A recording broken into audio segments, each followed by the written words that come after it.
Good evening, good to be with you. As you just heard, I'm here to talk to you about my latest book, God's Blueprint, which is a book I really did not want to write. It took me 10 years following the research that prompted this book to build up the courage to write it, because underneath I'm as close to being an atheist as you could wish to get. But I'm certainly no longer that, and probably never quite was. I'd just like to read you the intro that I started the book off with, which is somewhat philosophical. How odd. Creation kicks off with a spectacular cosmic Big Bang, and then after 13.7 billion years of personal oblivion, you suddenly become self-aware. Then you soon come to realise that within a handful of decades you'll be gone again, for all eternity. You may be little more than a speck of recycled stardust in a universe of unimaginable hugeness, but you are you, the very centre of everything. But why? Why, of all the countless galaxies and stars and planets and all the creatures that ever lived on Earth, are you here now, sensing, watching, thinking, experiencing joy and sadness, and probably astonished wonderment? Why do I exist, and what is the purpose of the universe if I can only experience it for this tiny period of time? Now that's personal philosophy, isn't it? But people must have been thinking that for hundreds of millions of years. Religion must have started prompted by that question: why am I here, and why am I so vulnerable? And religion has grown up around the concept of there being some other entity governing things and controlling matters. And theology has become a polished form of that type of philosophy. But I'm here to talk about science, because many people think there's a collision between science and religion, and there sort of has been, but it's a phony collision, because the majority of scientists are not atheists. A very high proportion actually are believers. Now, belief by definition is based on faith, an irrational feeling, if you like. Or if it is rational, it can't be expressed in scientific terms. But there isn't a collision between logical thinking and a belief that there is some order behind it all. My story began, I guess, in 1976, when I wanted to know what Freemasons got up to. You know, I heard all sorts of strange stories about rituals that they conducted, and I thought the best way to find out is to join. If I hate it, I can leave. If it's all right, I can stay on and find out what they do. So I became a Freemason, and the rituals were damn weird, I can tell you. Those of you who may be Freemasons would know that. But I quickly found out that no one had a clue where it all came from. So I set out on a personal quest to do as much researching I could into previous Masonic scholars and into contemporaneous documents with the earliest parts of Freemasonry. And it ended up taking me back 10,000 years, and I spent 20 years reconstructing the history of the Jewish people, all for personal interest. And it ended up getting written down as a book, which is the Hiram Key, which sold quite rapidly 2 million copies in 42 languages. I was astonished, to put it mildly. But it was a very speculative book. But it took me into a vein of research that had got harder and harder and harder. Harder in the sense that it was scientific and testable. So I continued to dig into the past, and the questions that were raised were far more important than the answers I found. The more I dug, the further I found myself getting into the thing, and I got back 10,000 years. And it's 10 years ago since the substance that's behind this book was discovered, and I've tried to find every other solution I can other than admit that there is a creator God. And as you might guess, I believe I've failed to find an alternative solution. But I'm talking about a creator here, and I'm calling him God, God's blueprint, because there isn't another word in the English language to describe this creative entity. But I'm not talking about the God of religion. So revelation and prophets and Godheads may or may not be real. That's not for me to get into. But there is a completely different route to finding out. Now, my problem with this book and the arguments contained within it is that it's complex. Not very complex, but people don't like complexity. They like simple things. Like a good friend of mine, Robert Baval, had the good fortune many years ago, Egyptian origin, to identify that the pyramids of the Giza Plateau were laid out in the form of the stars of Orion's belt. Now, Robert, bless him, cotton socks, has been dining out on that ever since, because it's nice and easy. Get that? Dun, dun, dun. Yeah, brilliant. That must be meaningful, and I'd love to understand the pyramids better. So there's no complexity there, but it's a great story that people can understand. Now, unfortunately, in this book, you're going to have to really read it 2 or 3 times, although it's quite short. And my other problem is that people love packaged ideas. People love religions because they come pre-packaged, whether you're a Roman Catholic or a Muslim or a Jew or whatever the faith you follow. It's nice and contained, and you're told where the edges are, and that's fine. That's easy for most people.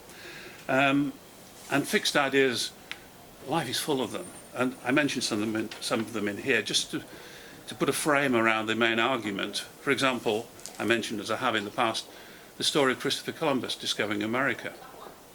No, it didn't. Ridiculous story.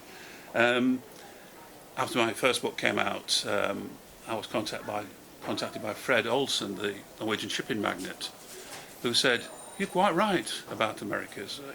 We've got records of Norwegian sailors sailing from Bristol, which is their main leaving port, to go to the Americas before Columbus was ever born. The Roman Catholic Church had a bishopric in North America at the time, and he pointed out to sail that distance, you'd never leave sight of land crossing the Atlantic," which I carefully checked out, and is quite correct, amazingly. So that's a silly one. Another one I mentioned in here is the debate on gasoline, now oil products. It's called fossil fuel. Most scientists don't believe it's a fossil fuel, but that's what it's taught in school. Planets, stars, objects in space are full of the same material, hydrocarbons.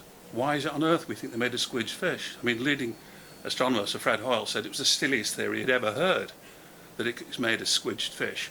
And Thomas Gold, leading astrophysicist, demonstrated that where the oil comes from the Earth is all to do with the Earth's crust, and nothing to do with where deposits of old sea creatures were. Another one I mentioned in passing is homeopathy. Now, I know nothing about homeopathy. I don't know if it's real or otherwise. All I know is that the objections that I read from the medical establishment are a bit silly, because they apply tests to it which do not, by definition, apply to homeopathy.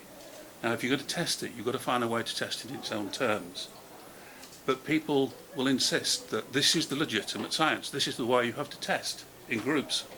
But homeopathy does not work in that way. So, as I say, I have no idea whether it's spurious or otherwise, but all I know is the complaints against it are rather peculiar and not scientifically founded.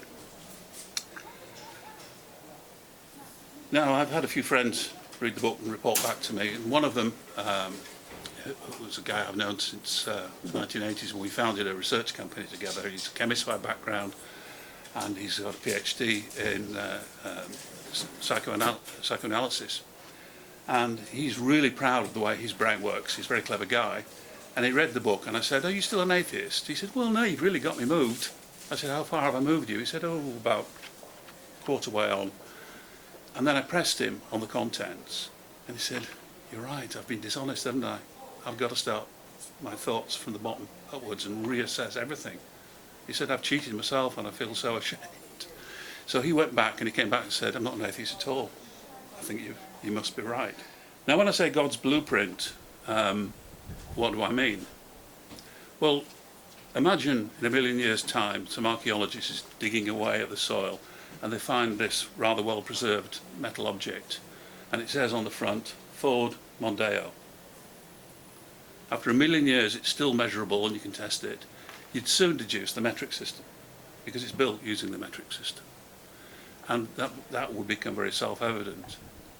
What I found is that with the Earth, Moon and Sun specifically, nothing else in the solar system, exactly that is the case. Everything in fine detail, in every aspect, is built to the same system. And it's a system that's been known for a rather long time, as I'll explain.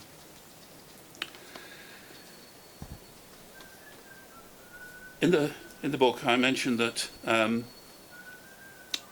engineer from Hammersmith, who has become involved in my story, Edmund Smith, very clever guy, checked it all out and wanted to get involved. And he said, the story is so good, we've got to publish a competition and get people to try and design a new measurement system that has got a lot going for it. So I'd said to him, by the way, that in this country we've got pints and gallons and furlongs and litres and kilometres and miles per gallon for the cars. Everything's confused. So he suggested a competition. And the requirement for this competition was that people entering had to devise a new ingenious system of measurement that integrates units of time with temperature, with mass, volume, length, capacity and angle, all of which should be easy to reconstruct by anyone washed up on a desert island without any tools or gauges. It also, the system, had to be meaningful to the Earth in the way that the meter is geodetic to the Earth, that is, it's an integer number to the polar circumference of the Earth. And it also has to have an integer relationship with the Sun and the Moon. Now, he said, that's what I call a challenge. Can anybody come up with a system that you make it on a desert island with no tools, that you can work out an integrated system of time, length, measure and everything? Well, that system does exist. And very strangely, it exists because of the ancient measurements that we all use. We use the foot, the inch, the mile, the pint, and we use modern measurements like the litre, the kilo, the kilometre, etc. But both are equally ancient in actual fact. And they both come from exactly the same system. They come from a super ancient system that is related to the movement of the Earth and time, seconds and minutes and hours, all related together. Real experimenters and real thinkers have found that, like Thomas Jefferson, one of the founding fathers of the United States. He set out to devise a new system of measurement for the United States, which was never adopted apart from the dollar. But in his study, he used the same technique as I'm going to tell you about, and he spotted oddities like a cubic foot of water, of distilled water, weighs exactly 1,000 ounces. Now, there's supposed to be no connection. And he said, this isn't accident, and this has come from some point in the past, hugely distant past. He spotted that they are not an accident. And people say that the yard was the distance from the king's nose, the tip of his finger, and all this nonsense. Well, it may have been used for tailors in the Middle Ages as a rough measure, but I can tell you it's always been a very scientific measure. Now, at one point in my journey, I came across the work of a guy called Alexander Thom, who's a professor of engineering at Oxford University. The Baths building, Oxford, is named after. Now, Professor Thom spent 50 years of his life surveying megalithic sites from northern Scotland down to France. And he identified that there was a unit of measure in use that was accurate to the width of a hair. These are rough and ready, supposedly stone circles and so forth, built with a precision that we can't even imagine. And of course the archaeologists didn't like that, and some archaeologists today say it's been proven to be wrong. Well, you can't prove a negative, but it certainly isn't proven to be wrong. He spent 50 years, and he could, as an engineer, go on a site and he said there was a stone here, and there was a stone here, exactly, and you dig and then find the socket. He said he didn't know how they did it because it wasn't possible to cut measures and share them out because the accuracy would not be there. It was something weird and wonderful that was going on. And he left it at that. He said, it's not my job. So I set out with Alan Butler, my colleague, to find out how they did do it. And I made an assumption. I assumed that whatever they did came from nature, that it wasn't something completely abstract. Here's a good, nice length, let's use it. And it was 82.966 centimetres. Very close to a modern yard, a little less. And he called it the megalithic yard. Now, I assumed it came from nature. Now, is there anything in nature that gives a measure? There is one thing and one thing only. And Thomas Jefferson worked it out as well. And that is the pendulum. You can swing a pendulum, and the only thing that affects it, basically, is the gravity of the earth. If I want that to go faster, I've got to shorten it. If I try and swing it faster, it just goes into a bigger arc. So you can time anything. And in actual fact, Alan Butter and I found that they divided the Earth into 366 degrees because the Earth spins on its axis 366 times for one orbit of the Sun. It feels like 365 because one's written off by the orbit. And they divided their circles into 366 parts. We've demonstrated that from archaeology. And then they measured the horizon. They measured a star passing between one's 366th part. And then they counted 366 beats. And then that produced exactly one megalithic yard. So obviously it could be done anywhere. And the strange thing is, the Sumerians, who followed 1,000, 1,500 years later, they invented the meter and the kilo and the litre, not the French, because they invented the second of time. And they had a pendulum that swung at 1 second. And a 1 second pendulum, much to people's amazement, happens to be metre long. And various academics have said, how is it that a metre long pendulum swings at 1 second? What a strange coincidence. Well, it's no coincidence. It's been that way for the last 6,000 years. Which is why on a desert island, if you can divide the horizon into 366 parts, you can very quickly devise the imperial system, our system of timekeeping, and the metric system. All you've got to know is the rules. Make a bit of twine and tie it to a pebble, and away you go.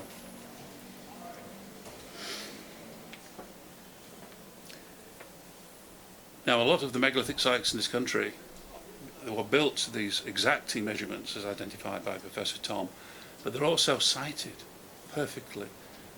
3 degrees, 1 degree apart, 1/10 of the Earth's polar circumference from the North Pole. They are all in absolutely key positions. Stonehenge, which is a much later structure, where do you think you need to stand on the planet Earth to have the flattest horizon possible for a complete equator? Wherever you stand, there's a theoretical equator, isn't there? If you're at the North Pole, it is the equator. But wherever you're standing, there's something that bisects the Earth. There's only one place to stand on the Earth that has the flattest path around the Earth, and that's Stonehenge. Now, that might be a coincidence, or these guys may have known more about it than we give them credit for. Now, of the various authorities that I've had the pleasure of involving and bringing along, one of them was an engineer from Northern Ireland called Jim Russell, a very blunt, sort of bluff engineer. Said, let's see if we can make this work, let's reconstruct it. And he reconstructed a lot of this observational equipment, and it all works like a dream. But I took him to some sites and he got very frightened. He said, whatever these guys were doing 5,000 and 6,000 years ago, they knew something terrifyingly advanced we've forgotten. And he really got very spooked and dashed off back to Northern Ireland. Now, another person that I met in the course of my research is Carl Bribram, who was a very important figure in the history of researching the human brain. He is still a working professor in his 90s, and he spent his life working on how the brain operates. And I had dinner with him once when I was giving a paper at the Orkney Science Festival, and he was also. And he explained how the brain works, and he said everything we thought we knew is wrong. And the people that seemed to have understood it perfectly well were the ancient Hindus. He said ancient peoples seem to have a much more of a connection than we do of the cause and effect. And he was talking about elements that are outside of time, space, and all sorts of complicated stuff that I couldn't quite follow. But very clearly, these people were into something strange. Because I've never been a religious person. I've never been a person involved with a lot of the materials that are discussed in this bookshop. And I've always rejected strange ideas, if you like. But I once had an experience at one of these megalithic sites which was not mild, was highly marked, that I talk about in the book, and that's taken me 16, 17 years to put into print because it had such an effect on me. There was a fanned array of stones, only about so big, and they had been heated to their Curie temperature, which was not unusual in the megalithic period, which means that the dipoles were aligned. That is, they laid the stones in line with the Earth's magnetic field, and all the random polarity inside the quartz became aligned, and it set up a standing force field.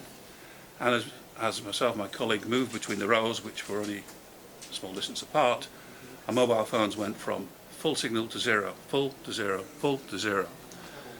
They were still operating. And I agreed to stand in the focal point of all these. And my friend, who's a PhD in electronics, said, "Don't do that." And I said, "Oh, come on, you know, what's going to happen?" So I went and stood there. Bang.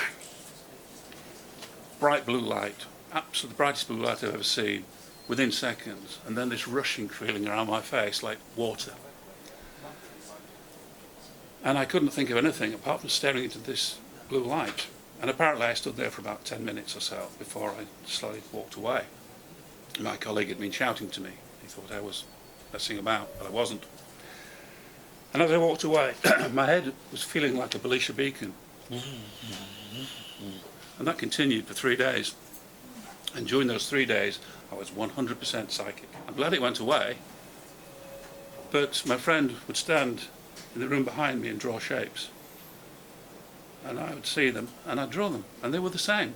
Not the standard tests with the star and the wavy lines, etc. Anything that he drew, I could draw. There was an interesting one where, I said, "I've just got a pair of horns," and he said, "Draw them," and I drew this 2 pairs of curved, pointy horns, and he showed me what he'd drawn, and it was a donkey. He said, "But I drew the ears first, and then stopped and thought, what does the rest of the donkey look like?" So I must have picked up the beginning bit of his thought and not the rest. Now, if I got that from a 5,000-year-old broken site, what were these guys really doing? How on earth did they know about these units of measurement? Because these measurements that underpin the megalithic yard, that underpins all our modern measurements, is totally integer to the Earth. And a tenth of a megalithic yard cubed produces a pint, holds exactly a pint when filled with water. When filled with unpolished grain, it weighs 1 pound. And that's totally integer to the weight and the mass of the Earth also.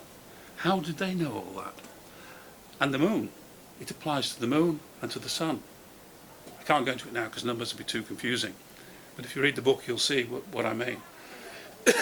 But no other planet in the solar system. How could these people possibly know about it? We know they studied the moon and the sun from the remains that they've left, but they understood the physical qualities.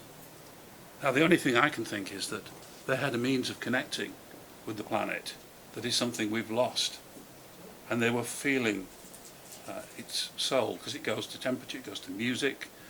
Australian Aboriginal music is absolutely plumb into this system as well. So there's a lot going on. The question is, what next? Well, I'm going to have a hard time convincing scientists to have a proper scientific look at the facts. And those that have, and that's a reasonable number, have all said, that stacks up. There's no holes in it. A Canadian professor with a PhD in chemistry and another in physics, very famous astrophysicist himself, said, that is going to change the future, not only of archaeology, but of mathematics. And he said, but you'll probably be dead before it's recognised, so don't lose any sleep about it. So I'm not. He said, because you've got to shift the archaeological establishment and the powers that be in academia generally have got to be shifted on. So let's wait and see. So scientists are going to be tricky but doable. Religious leaders, well, will they find that's a bit of a nuisance? They'd rather rely just on the revelation aspects. Well, if they choose that, that's fine. But I think there's more routes to God than just revelation and prayer. If we know there is a maker and he has a grand plan, and I argue in the book that there's very clear evidence that he's communicating right now and saying, here's what you do next. So there is a next stage. It just needs the world to pay a little bit of attention, to put up with a little bit of complexity, and to be prepared to change your mind. So I hope everyone will have a look at the book and make up their own mind. Thank you. Any questions? No. I've always found prayer to be offensive, but personally speaking, because you're asking for favours above and beyond others, even when family members have been dying or in danger, I don't do that, because I think it's not right on the next person. And my feeling is that the power that be doesn't work on that basis. That's not the sort of God I'm talking about. Now, that's not to say I'm right on that, because prayer could be absolutely really important, but not for me. Works with a system that's the harmonics are based on the 366 system, and it didn't matter whether they were in Tibet or they were North American Indians or Australian Aborigines. All ancient music seems to understand that, because people were plugged into the earth much more than they are today. And in fact, the current concert scales are slightly out because they've lost the connection, only slightly, but they are out. So frequency is everything. It's all about frequency, but that's what a pendulum is. Well, I think, good question. For me, without a doubt, it's the people that built the megalithic structures of the British Isles and other parts of Western Europe. But of course, they didn't have any written language. It was all verbal traditions. No doubt some of it's survived, but a lot of it's been lost. But the Sumerians were one of the first, along with perhaps the Chinese and the Egyptians, to use written notation. So we know what they were thinking. So the Sumerians took things on a lot further, but they also rounded things down, like they had 360 days in the year and 360 degrees in a circle. They knew there was 366 turns, but it was much mathematically easier to use the 360. And that's why we have 360 degrees in a circle today instead of the correct 366. It's mathematically more convenient. Yes, once cultures get more sophisticated in that sense of the word sophisticated, like the rules of the kings in ancient Egypt, I think they were a menace. Because the priests, for my money, the priests were the scientists. And they did pure science, and they really understood what was going on. But the kings were vanity. They wanted to use the magic for their own glory. They wanted big tombs building, and they wanted to attach this, what they thought of as magic, to themselves. It wasn't magic, it was science. And the age of the priest was taken over by the age of the kings, which was a backward step, I think. So the best stuff is the older stuff. It's purer. I mean, and archaeologists are actually now realising that people were travelling the whole globe long before they previously thought. Now imagine if archaeologists in a few thousand years' time would dig in Switzerland under a couple of little villages. The villages would have broken bottles and tomato sauce bottles and plates and things, but underneath they'd find this great big circular chamber, 27 kilometres long. What gods did they pray to in there? They didn't. That's CERN. You know, that's to study the nature of the universe. These sites that were built, henges and later stone structures, were scientific instruments of extraordinary quality, and they could, as I discuss in the book, they could communicate across the whole length of the country in a matter of seconds. So they could time a star appearing in Lincoln and the difference between it appearing in North Yorkshire within 2 seconds. That's pretty clever stuff, and I know exactly how they did it.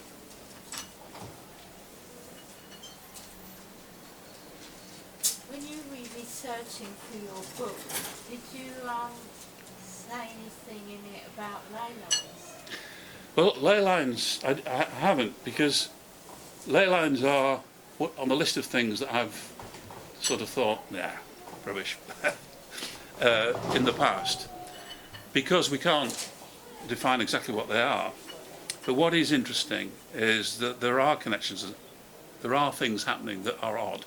And the Romans building straight roads in this country, they weren't building straight roads in this country, they were just putting cobbles on the tracks that were there already between these major sites. And the Romans built all their towns and fortresses on the sites of the megalithic structures because they knew that they needed to occupy them, because it was politically astute to take control of those power sources.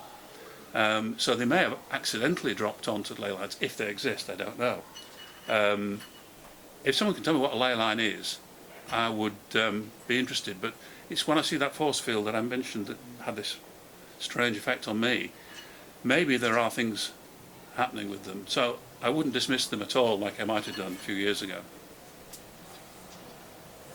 And Skara Brae features heavily in Well, Skara Brae appears to be a university, right.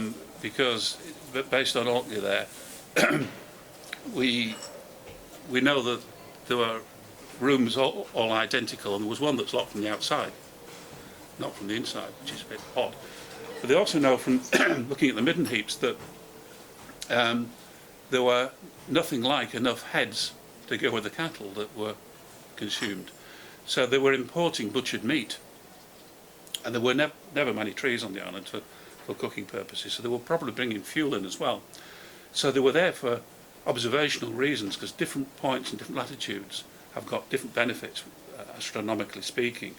But it appears to have been a training, there's a lot of people, serious academics have suggested it, a training ground for observations. But that was right in the thick of about 3200 BC, the period when they were turning from henges and timber structures into stone structures. I think I was just picking up what was in his head, because he was the only person around. We were on Orkney at the time,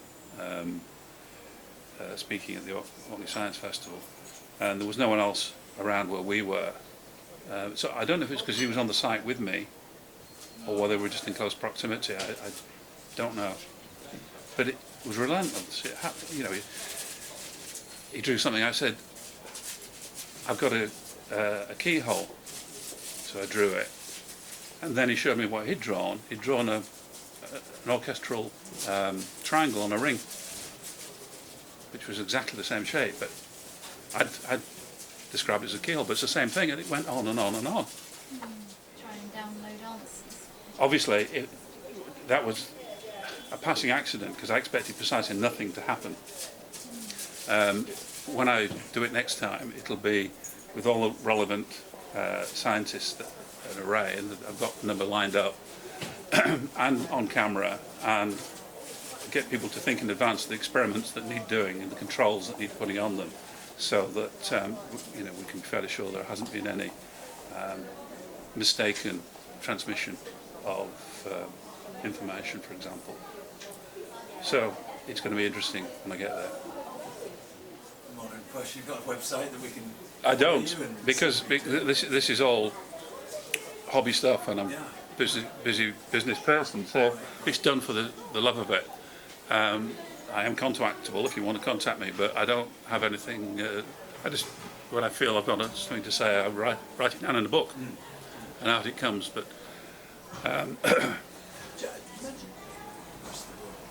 But apparently not. As much as you would think. Apparently, I'm told, I don't know if it's true, obviously, but it is accepted in the peer group reviewed journals that there's one person in eastern China who's on everybody's genealogy list, including Australian Aborigines, and he's 1300 BC. Now that's pretty recent. It's much more recent than these structures I'm talking about. So it's shipwrecked sailors and things. But as a culture, they've been cut off. But I think there's something that ancient people who don't clutter their brains too much. I write in the book, I think, flotation chambers and various other techniques, magnetism, which is maybe what was happening with me, I don't know. There are techniques of removing the clutter of life. Now, apparently experiments have been done with flotation chambers where there's no sound, and there's no light, and people are lying in there completely at neutral temperature with no weight because they're floating. And they can relatively quickly start to orientate themselves in any direction they want. They're not really, in their mind, and they can start to move and do all sorts of things. But that's because you're going inwards. Now this sort of woo-woo stuff was never on my agenda, but it's quite clear that the human brain, as Carl Bribram, the professor, was mentioning, is so much more complex, and it's an antenna. It puts out radio waves and it receives them, not radio waves, transmissions of whatever description. But probably with the development of society and things, you don't want to know what you're thinking. Yeah. Closure isn't such a bad thing. Yes. So it may be that the priests knew how to handle it, or maybe this culture wiped itself out because they all scrapped so much because they knew what the other people were thinking. I don't know. So sophistication brings its own lack of sophistication. You know, everything's got a price, isn't it? I suspect.